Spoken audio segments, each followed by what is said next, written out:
Good morning बच्चों। आज हम पढ़ेंगे डिफोरेस्टेशन के बारे में। डिफोरेस्टेशन के कॉजेस यानी कि कारण क्या हैं, कॉन्सिक्वेंसेस यानी कि उसके परिणाम क्या हैं, और उससे कंजर्वेशन यानी बचाव। परिणाम यानी कि रिजल्ट क्या निकलेगा, उसका रिजल्ट क्या निकलेगा, परिणाम क्या निकलेगा। यानी कि अगर डिफोरेस्टेशन होता है तो फिर क्या होगा। चलिए हम बात कर लेते हैं डिफोरेस्टेशन। डिफोरेस्टेशन मतलब पेड़ों का काटना बड़ी संख्या में, यानी कि जब बहुत बड़ी संख्या में वन काटे जाते हैं, वन में से पेड़ काटे जाते हैं, तो उसको हम कहते हैं डिफोरेस्टेशन। डिफोरेस्टेशन हमारे देश में कुछ डिकेट से, यानी कि डिकेट मतलब 10 साल का समय, डिकेट यानी कि 10 ईयर्स पीरियड, 10 साल के समय को हम बोलते हैं डिकेट। कुछ डिकेट से, लगभग 3-4 डिकेट से हमारे पेड़ हैं वो बहुत ही बड़ी क्वांटिटी में काटे जा रहे हैं। उसके लिए अलग अलग रीज़न है। तो कौन कौन से रीज़न है वो हम पता कर लेते हैं। देखिए, इसके रीज़न वैसे तो अलग अलग हैं, लेकिन दो ही चीज़ों से इन्फ्लुएंस होते हैं। किस चीज़ से इन्फ्लुएंस्ड होते हैं हमारे? पहली बात तो ग्रीड से। ग्रीड यानी कि लालच, और दूसरा है नीड यानी कि जरूरत। या तो लालच की वजह से या फिर ज़रूरत की वजह से। तो हम ग्रीड के बारे में ज़्यादा बात नहीं करेंगे, हम बात करेंगे यहाँ पर थोड़ी सी ज़रूरत के बारे में। लेकिन पहले ग्रीड ही बताऊँगा। ग्रीड यानी कि अगर किसी भी व्यक्ति के अंडर में कुछ भी रिसोर्सेज हैं, चाहे वो फॉरेस्ट हो, चाहे वो वाइल्ड लाइफ हो, या फिर कुछ भी हो, तो वो क्या करेगा, ज़्यादा से ज़्यादा इनकम जनरेट करने के लिए, ज़्यादा से ज़्यादा इनकम जनरेट करने के लिए उन रिसोर्सेज को ज़्यादा से ज़्यादा निकाल के ज़्यादा से ज़्यादा बेचने की कोशिश करेगा, ताकि उसको बहुत बड़ा अमाउंट मिले, बहुत ज़्यादा पैसा मिले। जैसे कि मान लो कोई व्यक्ति है जो कोई अपने जो ट्रीज़ हैं या फॉरेस्ट हैं, फॉरेस्ट प्रोडक्ट को अपना सेल करता है, ट्रीज़ वगैरह को किसी को सेल करता है, तो वो क्या करेगा, हर आदमी अपना बिजनेस बढ़ाना चाहता है, तो वो क्या करेगा, इन ट्रीज़ को ज़्यादा से ज़्यादा कट करेगा और सेल कर देगा। ज़्यादा से ज़्यादा पेड़ काटेगा और सेल करेगा, भले ही आवश्यकता है या नहीं है। अपने देश में बिकेगा तो ठीक है, वरना विदेश को एक्सपोर्ट कर देगा। ये हमारे देश में पिछले कुछ सालों से बहुत ज़्यादा हो रहा है। बात करते हैं नीड की, ज़रूरत। ज़रूरत किस बात की है? ज़रूरत हमेशा जो बढ़ती है वो बढ़ती है लोगों की। ज़रूरत हमेशा लोगों की बढ़ती है, और लोगों की क्वांटिटी को कहते हैं पॉपुलेशन। लोगों की क्वांटिटी को कहते हैं पॉपुलेशन। घटेगी तो पॉपुलेशन घट रही है, बढ़ेगी तो पॉपुलेशन बढ़ रही है। अब एक बात बताइए, जब पॉपुलेशन बढ़ेगी, पॉपुलेशन हमारी इंक्रीज हो रही है, तो पॉपुलेशन की डिमांड भी तो इंक्रीज होगी। जो पॉपुलेशन है उसकी जो डिमांड है वो भी तो इंक्रीज होगी। अब डिमांड में क्या क्या इंक्रीज होगा? भैया देखो, डिमांड में ऐसा कुछ नहीं है जो इंक्रीज ना हो, सब कुछ इंक्रीज होगा। एवरीथिंग इज इंक्रीज्ड, सब कुछ इंक्रीज होगा डिमांड में। जैसे कि मान लीजिए आपकी जब पॉपुलेशन बची नहीं, बढ़ी, तो सबसे पहले क्या इंक्रीज होगी भैया? आपके लिए होम की जरूरत। तो हाउस के लिए क्या होगा? डिफोरेस्टेशन। घर बनाने के लिए डिफोरेस्टेशन होगा। उसके बाद क्या होगा? आपको घर में कुछ फर्नीचर भी चाहिए होगा, लकड़ी वगैरह चाहिए होंगी, नहीं चाहिए होंगी घर में? तो उस फर्नीचर की लकड़ी कहाँ से आएगी? बेड की, आपके किचन में शेल्फ बनाने के लिए, टेबल चेयर, उन सब के लिए लकड़ी कहाँ से आएगी? टिम्बर। इसके लिए टिम्बर के लिए भी क्या होगा? डिफोरेस्टेशन होगा। वुड या टिम्बर दो कोई भी कह सकते हो, लेकिन जिस लकड़ी से फर्नीचर बनता है उसको हम कहते हैं वुड। अच्छा, फिर आप लोग जब घर भी बना लिए, फर्नीचर भी आ गया, उसमें रहने के लिए फिर और चीज़ों की ज़रूरत नहीं होगी? जैसे मान लीजिए आपका फ्रिज हो गया, कूलर हो गया, टीवी हो गया, अलमीरा हो गई, यूटेंसिल्स यानी बर्तन हो गए, तो उन चीज़ों को बनाने के लिए क्या फैक्ट्रीज लगेंगी, नहीं लगेंगी? फैक्ट्रीज, तो फैक्ट्रीज लगाने के लिए भी क्या होगा, हमारा डिफोरेस्टेशन होगा। जब वहाँ फैक्ट्री बनेगी, सब कुछ बनेगा, तो रोड नहीं बनेगी, तो रोड के लिए भी क्या होगा, डिफोरेस्टेशन होगा, क्योंकि रोड नहीं होगी तो फिर आओगे जाओगे कहाँ से। जब ये सारा सेटअप हो गया, फैक्ट्री भी है, घर भी है, तो उसके लिए क्या इलेक्ट्रिसिटी नहीं चाहिए होगी, तो इलेक्ट्रिसिटी के लिए आप वहाँ से हट के कहीं और डैम बनाओगे, तो डैम बनाने के लिए भी आपका क्या होगा, बहुत बड़ा एरिया डिफोरेस्ट किया जाता है डैम बनाने के लिए। ठीक है, अब आप पॉपुलेशन से ही सब चीज़ समझ लो भैया, कि आपका पोस्ट ऑफिस होगा तो देखो, जब फॉरेस्ट का एरिया क्लियर हो रहा तो इसके लिए भी फॉरेस्ट ही क्लियर होगा, जाहिर सी बात है। दूसरी बात, पुलिस स्टेशन, यानी कि हर चीज़ के लिए क्या होगा, फॉरेस्ट ही क्लियर होगा। अच्छा, जब आप ये फैक्ट्री भी आपने लगा ली, रोड भी बन गया, ये सब कुछ बन गया, तो इसके लिए मिनरल्स, फैक्ट्री के लिए मिनरल्स भी तो चाहिए होंगे। फैक्ट्री किस चीज़ से चलती है, मिनरल्स से चलती है। फैक्ट्री चलती है मिनरल से। मिनरल्स आपके क्या होते हैं, मिनरल्स, जो भी चीज़ आपकी माइनिंग करके ज़मीन में से निकाली जाती है वो होती है हमारी क्या, मिनरल। मिनरल यानी कि आपका iron, aluminium, mica, petrol, carbon, ये सारी चीज़ें हमारी मिनरल्स होती हैं। और ये मिनरल जो है वो कंपनी में काम आते हैं। कोई सी भी कंपनी ऐसी नहीं है जो कि बिना मिनरल्स के चल सके, चाहे उसे आयरन चाहिए। देखो, आयरन तो हर जगह चाहिए ही चाहिए, मशीन हमारी आयरन की बनी हुई होती हैं, और व्हीकल्स यानी कि सवारी हमारी सारी आयरन की बनी हुई होती हैं। तो क्या करेंगे हम उसके लिए, माइनिंग करेंगे। माइनिंग में जो एरिया होता है फॉरेस्ट का, बहुत बड़ा एरिया हमारा वहाँ से साफ़ किया जाता है। फॉरेस्ट को बहुत बड़ी क्वांटिटी में साफ़ किया जाता है। ठीक है, तो ये हमारी माइनिंग भी एक इसका कारण हो गई। दूसरी, एक फायर लग जाती है, आपने सुना होगा फॉरेस्ट फायर। फॉरेस्ट फायर, ये भी एक कारण है हमारा डिफोरेस्टेशन का। यानी कि जब टेम्परेचर बढ़ेगा तो जो हमारा वातावरण है उसका टेम्परेचर बढ़ेगा, तो उसके कारण जो है हमारा डिफोरेस्टेशन हो जाता है।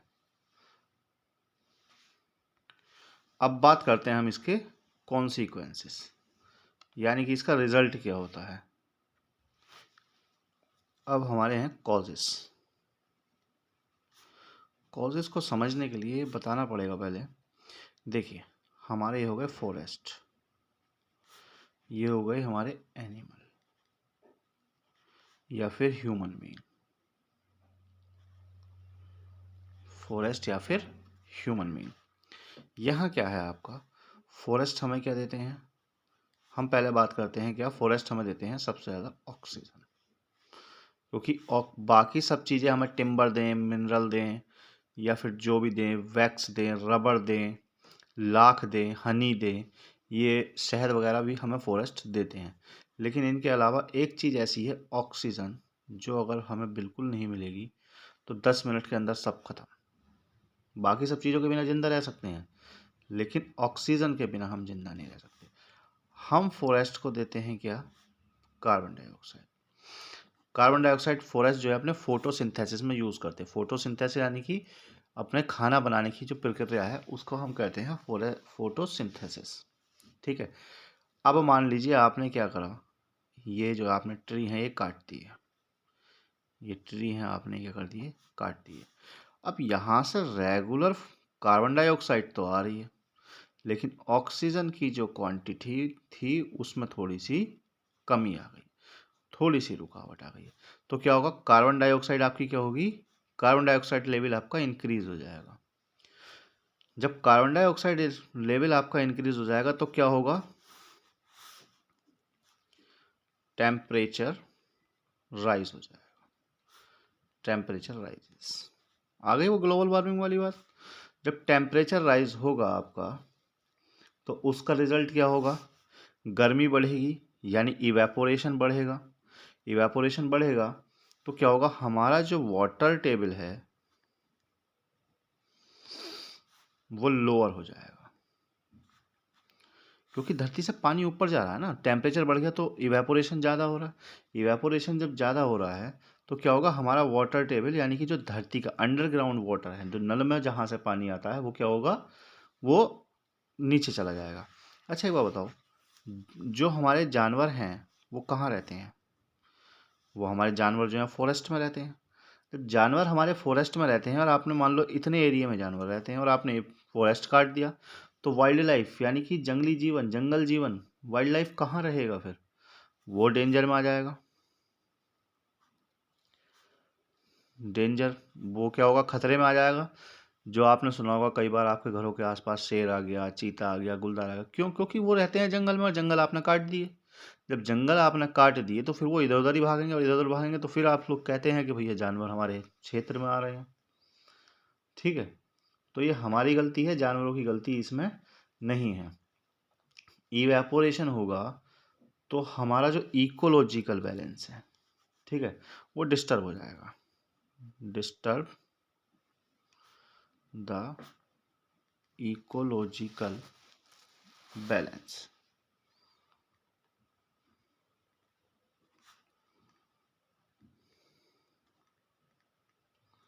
हमारा इकोलॉजिकल बैलेंस क्या हो जाएगा, डिस्टर्ब हो जाएगा। इकोलॉजिकल बैलेंस मैं बता चुका हूँ। इकोलॉजिकल बैलेंस क्या होता है कि देखो, हमने क्या करा कि लिविंग थिंग और नॉन लिविंग थिंग, एनिमल और प्लांट, ये सब एक दूसरे के इंट्रैक्शन में आते हैं। ये सब एक दूसरे के आते हैं, इंट्रैक्शन में आते हैं। सर एनिमल जो है प्लांट को कार्बन डाइऑक्साइड देते हैं, प्लांट जो है एनिमल को ऑक्सीजन देते हैं। ऊपर से क्या होता है, जब एनिमल होता है या प्लांट होते तो उन्हें वाटर की भी ज़रूरत होती है, यानी कि वो नॉन लिविंग थिंग के इंट्रैक्शन में आए। उसे छाँव की भी ज़रूरत होती है, उसे सांस लेने के लिए ऑक्सीजन की भी ज़रूरत होती है। तो क्या है कि एक दूसरे की ज़रूरत पे जो काम आए उसको कहते हैं इंटरेक्ट होना, एक दूसरे से संपर्क बनाना, कांटेक्ट बनाना। तो ये जब ज़रूरत हुई तो नदी में जाकर पानी पी लिया, उसको हम कहते हैं इकोलॉजिकल बैलेंस। लेकिन अब वो इकोलॉजिकल जो बैलेंस है वो क्या हो जाएगा, जब फॉरेस्ट कटेंगे तो वो डिसबैलेंस हो जाएगा, बिगड़ जाएगा। ठीक है, तो आप डिफोरेस्टेशन ना करें, ज़्यादा से ज़्यादा पेड़ लगाएं।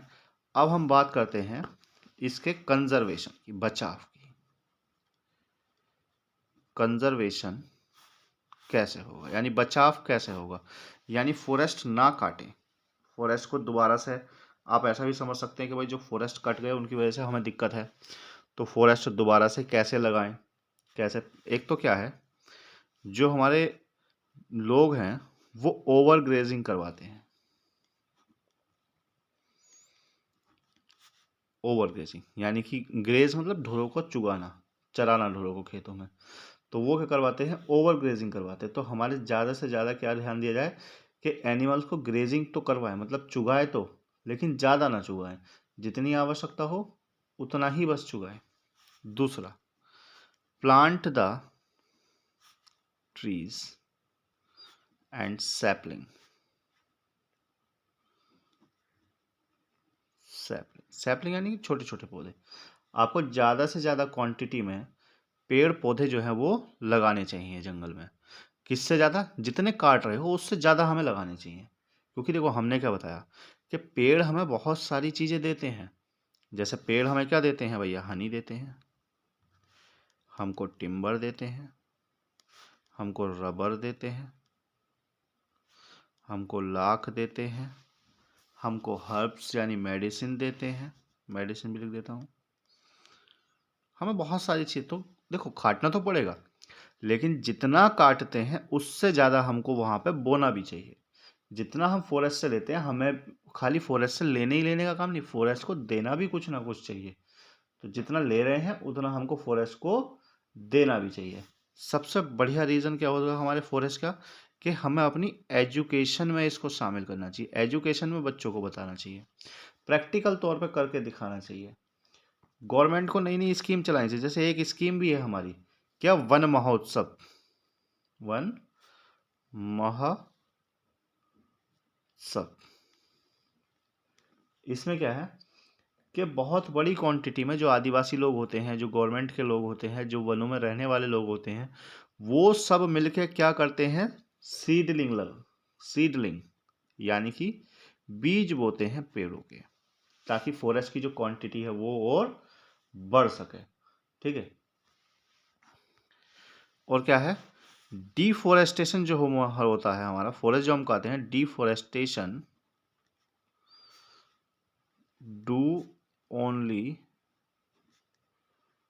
During the rainy season. भैया रेनी सीजन में हमें जो है पेड़ों को काटना चाहिए और उसी समय नए सीडलिंग लगा देने चाहिए, ताकि आपने इधर पेड़ों को काटा तो जो पेड़ कटा है उसमें से भी कुछ ना कुछ सैपलिंग निकलेंगे। जब उसमें से कुछ सैपलिंग निकलेंगे तो बराबर में जो आपने सीडलिंग बोया है उसमें से भी कुछ ना कुछ आपका निकलेगा। इस वीडियो में फिलहाल इतना ही था। अब आगे की वीडियो में हम बात करेंगे वाइल्ड लाइफ के बारे में और कंजर्वेशन ऑफ वाइल्ड लाइफ के बारे में। अगर आपको मान लीजिए किसी और टॉपिक पर वीडियो चाहिए तो आप हमारे कमेंट बॉक्स में बता सकते हैं। Thank you.